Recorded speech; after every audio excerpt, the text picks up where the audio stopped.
Hello viewers, আসসালামু আলাইকুম। Welcome back to my channel. আপনারা সবাই কেমন আছেন? আশা করি ভালো আছেন। তো ভিউয়ার্স, আজকে আমি আপনাদেরকে দেখাবো কিভাবে বাস গাড়ি চালাতে হয়। তো আপনারা যারা নতুন গাড়ি চালানো শিখতেছেন তারা আমার এই ভিডিওটি সম্পূর্ণ দেখলে কিভাবে বাস গাড়ি চালাতে হয় এই সম্পর্কে বিস্তারিত একটি ধারণা পাবেন। তো ভিডিওটি না টেনে সম্পূর্ণ দেখতে থাকুন। তো ভিউয়ার্স, এই হচ্ছে মূলত গাড়ির স্টিয়ারিং। আর গাড়ি চালানোর জন্য এই যে নিচে তিনটি পেডেল আছে, এই পেডেল গুলো সম্পর্কে আপনাদের জানতে হবে কোনটার নাম কি এবং কোনটা দিয়ে কি কাজ করে। যেমন এখানে যেটা দেখতে পাচ্ছেন এটা হচ্ছে এক্সেলেটর, মাঝখানে এটা যেটা দেখতে পাচ্ছেন এটা হচ্ছে ব্রেক, আর এই পাশে যেটা দেখতে পাচ্ছেন এটা হচ্ছে ক্লাচ, আর এখানে যেটা দেখতে পাচ্ছেন এটা হচ্ছে গিয়ার লিভার। তো গাড়ি চালাইতে হলে এই জিনিসগুলোর সাথে আপনার পরিচয় হতে হবে, কোনটার কি কাজ এই বিষয়ে জানতে হবে। তো আসুন আমরা জেনে নেই এই অ্যাক্সেলেটরের কি কাজ। এই অ্যাক্সেলেটরের কাজ হচ্ছে, এটাকে অ্যাক্সেলেটর বলা হয়, পিকআপ বলা হয়, রেঞ্জ বলা হয়। তো যেটাই বলেন না কেন এর কাজ একটাই, এটা দিয়ে হচ্ছে আপনার গাড়ির ইঞ্জিন শক্তিকে বৃদ্ধি করে এবং এটা দিয়ে আপনি আপনার গাড়িটিকে রান করার জন্য এটা পাড়া দিলে আপনার গাড়িটা রান হয়। এবং এই মাঝখানে যেটা দেখতে পাচ্ছেন এটা হচ্ছে ব্রেক। তো এটা দ্বারা আপনার গাড়িকে থামানো হয়, আপনার গাড়িকে ব্রেক করা হয়। আর এখানে যেটা দেখতে পাচ্ছেন এটা হচ্ছে ক্লাচ। তো এটা দ্বারা হচ্ছে, যেহেতু এটা ম্যানুয়াল গিয়ার, তো এই গিয়ার চেঞ্জ করার জন্য বা গিয়ার শিফট করার জন্য এই ক্লাচকে ব্যবহার করা হয়। তো এখন আমি আপনাদেরকে এই গিয়ারটা কিভাবে শিফট করতে হয় এটা আগে বোঝাবো, তারপর একটু প্র্যাকটিক্যালি দেখানোর চেষ্টা করব। চলুন আমরা গিয়ারটি সম্পর্কে একটু বিস্তারিত বুঝি। যেমন এইখানে যে গিয়ারটা আপনি দেখতে পাচ্ছেন, তো এখানে দেখেন প্রথমে বাম পাশে উপরের দিকে আছে আর, এই আরটা মানে হচ্ছে রিভার্স। তো রিভার্স গিয়ারটা আমরা গাড়িটা যখন পিছনে দেই তখন ব্যবহার করি। এই আর এ লাগাইলে হচ্ছে আমাদের গাড়িটা পিছন দিকে যায়। আর এখানে বাম পাশে নিচের দিকে দেখতে পাচ্ছেন 1, তো 1, তারপর হচ্ছে এইখানে উপরে দেখতে পাচ্ছেন 2, 2 পরে আবার নিচের দিকে দেখতে পাচ্ছেন 3, 4, 5। তো এই অন গিয়ারে যখন আপনি লাগাবেন তখন আপনার গাড়িটা 1 থেকে 20 পর্যন্ত গতিতে চালাতে পারবেন। তো অন থেকে যখন আপনি আপনার 2-তে ফেলবেন, তো 2-তে আপনি 20 থেকে 35 পর্যন্ত চালাতে পারবেন। এবং 3-তে যখন আপনি ফেলবেন তখন হচ্ছে আপনি 35 থেকে 50 পর্যন্ত চালাতে পারবেন। এবং আপনি যখন 4-এ ফেলবেন তখন 50 থেকে 80 গতিতে চালাতে পারবেন। এবং যখন 5-এ ফেলবেন তখন আপনি 80 প্লাস, মানে আপনার গাড়িটা 80-র অধিক গতিতে চালাতে পারবেন। আপনার গাড়ির যত গতি আছে আপনি এই 5 গিয়ারে চালাতে পারবেন। তো এখন আসেন এই গিয়ারটা কিভাবে আপনারা ফেলবেন। যেমন এখানে দেখেন গিয়ারটা ফলস করতেছে, যেমন এদিকে একটু ফলস করছে দেখছেন, এবং এদিকে একটু ফলস করছে। তো এই গিয়ারটা এখন মিডল আছে। তো আমি যদি আপনার 1 থেকে শুরু করে দেখাই, তো 1 নাম্বার গিয়ার ফেলার জন্য আমাকে যেটা করতে হবে, একটু বামের দিকে, এই বামের দিকে নিয়ে যদি আমি পিছনের দিকে টান দিই, দেখছেন এটা হচ্ছে এখন 1 নাম্বার গিয়ারে পড়ছে।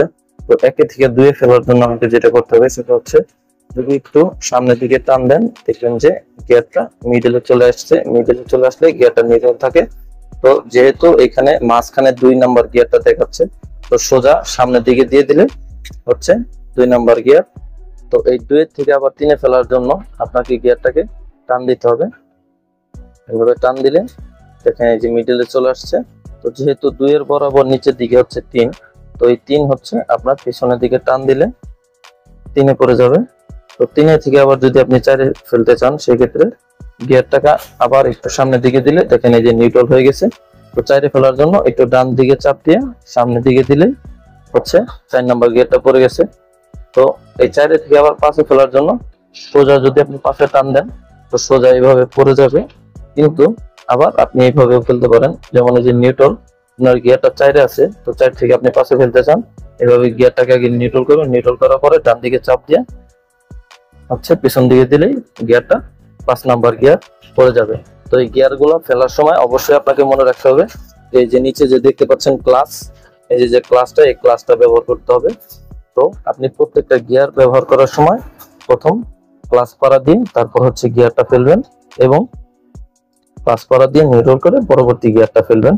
তো আর রিভার্স গিয়ারটা ফালানোর জন্য আপনাকে যেটা করতে হবে, এদিকে দেখেন এই যে এটা হচ্ছে 1 নাম্বারের এঙ্গেজ। হ্যাঁ, তো আরেকটু যদি আমি ধাক্কা দিই সেই ক্ষেত্রে হচ্ছে ব্যাক গিয়ার এঙ্গেজে যাবে। তো এই যে ব্যাক গিয়ার এঙ্গেজে গেলে সামনের দিকে ধাক্কা দিলেই হচ্ছে ব্যাক গিয়ারটা পড়ে যাবে।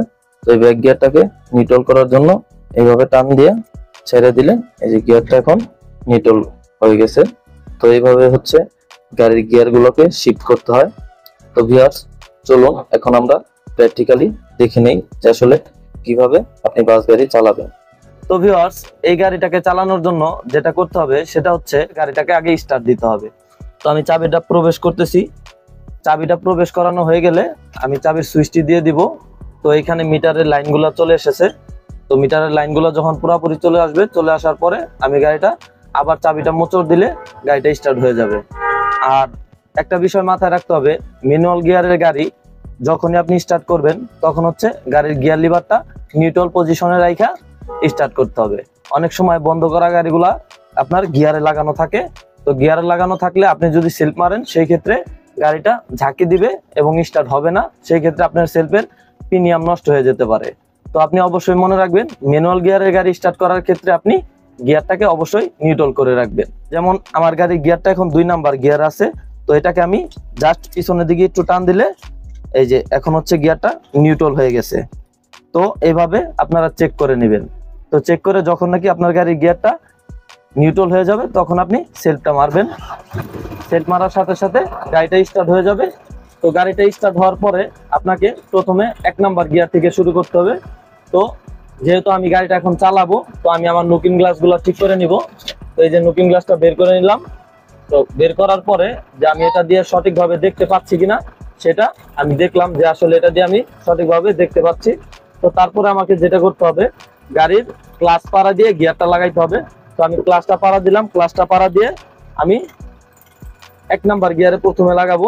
তো এই যে বাম দিকে ঢাকা দিয়ে, মানে বাম সাইডের দিকে ঢাকা দিয়ে পিছনের দিকে দিলে হচ্ছে 1 নাম্বার। তো আমি 1 নাম্বার গিয়ার লাগাই দিলাম। তো এখন যেটা করতে হবে, হ্যান্ড ব্রেকটা নামাতে হবে। এই গাড়ির হ্যান্ড ব্রেকটা হচ্ছে আপনার এই ডাইন সাইডে নিচের দিকে। তো আমি হ্যান্ড ব্রেকটা নামাই দিলাম। এই যে তো এখন আর হ্যান্ড ব্রেক নাই। তো এখন যদি আমি গাড়িটাকে রানিং করতে চাই সেই ক্ষেত্রে আমাকে ক্লাচটা ছাড়তে হবে। তো ক্লাচটা এমন ভাবে ছাড়তে হবে যাতে করে গাড়িটা স্মুথ ভাবে রান হয়। ক্লাচটা কোনোভাবে জোরে ছাড়া যাবে না। আপনি ক্লাচটাকে এমন ভাবে ছাড়বেন যে যাতে করে গাড়িটা এই যে এইভাবে আস্তে আস্তে আস্তে আস্তে গাড়িটা সামনের দিকে যায়। ক্লাচটাকে কখনোই জোরে ধাপ করে ছাড়া যাবে না। ধাপ করে ছেড়ে দিলে গাড়ি বন্ধ হয়ে যাবে। তো এইভাবে যখন আপনি যাবেন, তো 1 নাম্বার গিয়ারে হচ্ছে আপনি 20 পর্যন্ত চালাইতে পারবেন, 15 থেকে 20 পর্যন্ত চালাতে পারবেন। তারপরে আপনাকে গিয়ারটা চেঞ্জ করতে হবে। গিয়ার চেঞ্জ করে 2 দিতে হবে। তো আমি 2 নাম্বার গিয়ারে দিয়ে দিলাম। 2 নাম্বারটি গিয়ার লাগানোর জন্য আমাকে সামনের দিকে টান দিলে গিয়ারটা নিউট্রাল হয়। নিউট্রাল হওয়ার পরে 2 নাম্বার গিয়ার সোজা মিডলে সামনে ধাক্কা দিলে 2 নাম্বার গিয়ার পরে। এই 2 নাম্বার গিয়ারে আমি 30 থেকে 35 পর্যন্ত গতি উঠাবো। তারপরে হচ্ছে আমি 3 নাম্বার গিয়ার লাগাবো। যখন 2 নাম্বার গিয়ারের 30 টান উঠে গেছে বা 35 উঠে গেছে, তখন গিয়ারটা যখন চেঞ্জ করা লাগবে তখন আবার এই যে টান দিয়ে ছেড়ে দিলে নিউট্রাল হয়ে গেল। আবার পিছন দিকে ধাক্কা দিলে এই গাড়িটা 3 নাম্বার গিয়ারে পড়ে গেল। তো এই 3 নাম্বার গিয়ারে আমি 40, 45, 50 পর্যন্ত টান উঠাবো।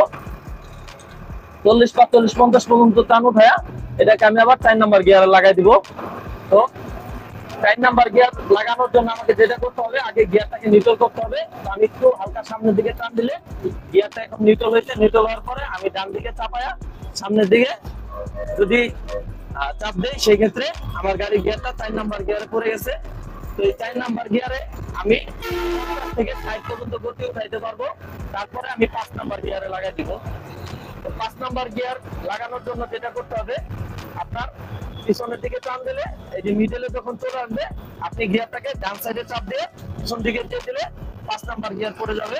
এই 5 নাম্বার গিয়ারটাকে যখন লাগাবেন, এই 5 নাম্বার গিয়ার আপনি আপনার গাড়ির যত গতি আছে এই 5 নাম্বার গিয়ারে, এটা হচ্ছে টপ গিয়ার। আপনার গাড়ির যত গতি আছে এই 5 নাম্বার গিয়ারে আপনি এটা কত গতিতে টানতে পারবেন। তো ভিউয়ার্স, এইভাবে হচ্ছে ম্যানুয়াল গাড়িগুলো চালাইতে হয়, ম্যানুয়াল গাড়ির গিয়ারগুলো শিফট করতে হয়। তো আপনারা অবশ্যই মনে রাখবেন, যখন আপনি গিয়ারটা চেঞ্জ করবেন আপনাকে ক্লাচ পাড়া দিয়ে গিয়ারটা চেঞ্জ করতে হবে। তো ভিউয়ার্স, এইভাবে মূলত ম্যানুয়াল গাড়িগুলো চালাইতে হয়। তো এখন আমি গাড়িটাকে সাইড করব। সাইড করার জন্য আমি বামে ইন্ডিকেটর দিলাম। বামে ইন্ডিকেটর দিয়ে আমি একটা ভালো স্থান থেকে বামে সাইড করব গাড়িটাকে। এই যে নিউট্রাল করে দিছি। নিউট্রাল করার পরে এখন হচ্ছে আমি গাড়িটাকে একেবারে চাপাই দিব সামনে। চাপাই দেওয়ার পরে এখন আমি যদি গাড়িটাকে বন্ধ করি সেই ক্ষেত্রে এই যে এখন আমার গাড়িটা পুরোপুরি সোজা আছে, গিয়ারটা নিউট্রাল আছে। বন্ধ করার জন্য জাস্ট চাবির সুইচটা অফ করে দিলেই গাড়িটা বন্ধ হয়ে যাবে। তো গাড়িটা বন্ধ হওয়ার পরে হ্যান্ড ব্রেকটা নামাই দিব। হ্যান্ড ব্রেকটা নামাই দিয়া এই যে এখন আমাদের গাড়ি থেকে বেরোনোর জন্য আমরা প্রস্তুত হয়ে গেছি।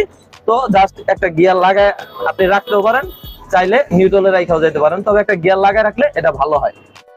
তো ভিউয়ার্স, এই ছিল মূলত আমার আজকের ভিডিও। আমার এই ভিডিওতে আমি তুলে ধরার চেষ্টা করলাম কিভাবে বাস গাড়ি চালাইতে হয়। ভিডিওটি ভালো লাগলে লাইক করুন, আর ভিডিও সম্পর্কে কোনো মন্তব্য থাকলে কমেন্ট করুন। আর এরকম গাড়ি সম্পর্কিত নিত্য নতুন ভিডিওগুলো পেতে আমার চ্যানেলটি সাবস্ক্রাইব করে সাথেই থাকুন। তো ভিউয়ার্স, আজকের মতো আমি রুহুল আমিন এখানেই বিদায় নিচ্ছি। আবার দেখা হবে অন্য কোনো ভিডিওতে।